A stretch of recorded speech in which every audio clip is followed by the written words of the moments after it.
ये स्त्री पुरुष कोई भी हो, ये सब संबंध से सुख खोज रहे हैं और इसी सुख के संबंध में परस्पर बंधे हुए हैं। पर कोई दुख नहीं चाहता। सारे संबंध, सारे उपाय सुख के लिए हैं, पर सबको दुख भोगना पड़ता है। यह विचार करना चाहिए। पहला उत्तर में जो वाक्य बोले, पहले ये विचार करना चाहिए, चाहे स्त्री हो चाहे पुरुष हो, वो सुख बुद्धि से ही सारे संबंध स्वीकार किए हुए हैं। जितने भोगों का जितना भी राग है वो सुख बुद्धि से है, और जितनी भी क्रियाएं करते हैं सब सुख प्राप्ति के लिए करते हैं, पर दुख सबको भोगना पड़ता है। ये विचार करना चाहिए कि कमी क्या है। उपाय सुख के लिए करते हैं, भोगना दुख पड़ता है। तो जो पुरुष माया के पार जाना चाहता है उसे यह विचार करना चाहिए कि ये विपरीत फल मुझे क्यों प्राप्त हो रहा है। चाहता हूं सुख, संबंध भी बनाए हैं सुख के लिए, चेष्टाएं भी सुख के लिए कर रहे हैं, पर दुख क्यों मिल रहा है, ये विपरीत फल क्यों मिल रहा है। पहले विचार करना चाहिए। सुख के बदले दुख बढ़ता ही चला जा रहा है दिनों दिन, विचार करना चाहिए। जैसे एक धन को ही ले लो, इससे दिन पर दिन जलन बढ़ती जाती है, दुख बढ़ता जाता है। क्या पहले था कि 100 रुपया मिल जाए तो काम चल जाएगा, फिर हुआ 1000 मिल जाए तो काम चल जाएगा, फिर हुआ 1 लाख मिले तो बढ़िया चलेगा, फिर हुआ 1 करोड़ मिले तो बढ़िया चलेगा, फिर ऐसा लगा 1 करोड़ में क्या होना है, 100-200 करोड़ हो, फिर अब बढ़ता चला जा रहा है। भिखमंगापन बढ़ता चला जा रहा है। हमारी मांग ही भिखमंगापन है। कितना हो गया, अब करोड़ से काम नहीं चलना, अब और अरबों, अब अरब से काम नहीं चलना, अब विश्व लेवल का धनी।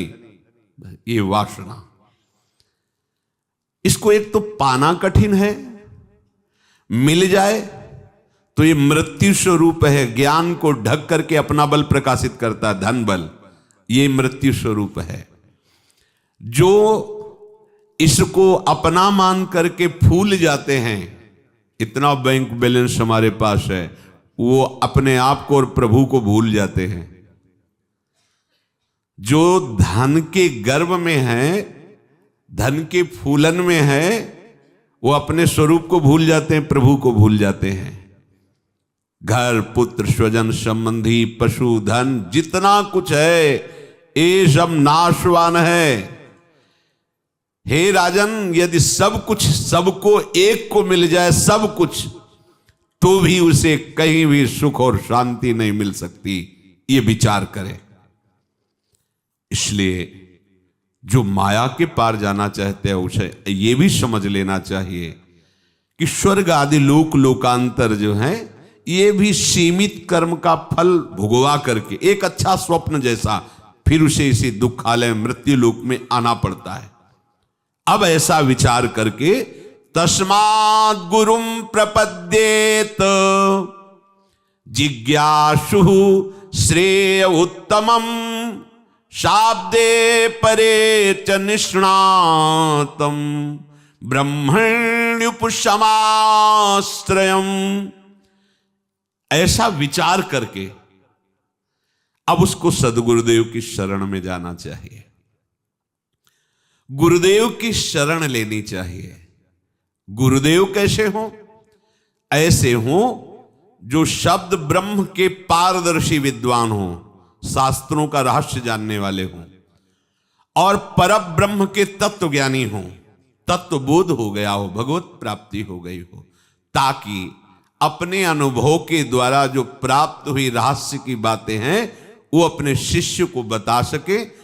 जिनका चित्त शांत हो, जो व्यवहार प्रपंच से विरत हो, भगवत चिंतन में तन्मय हो, ऐसे सदगुरुदेव की शरण में जाए।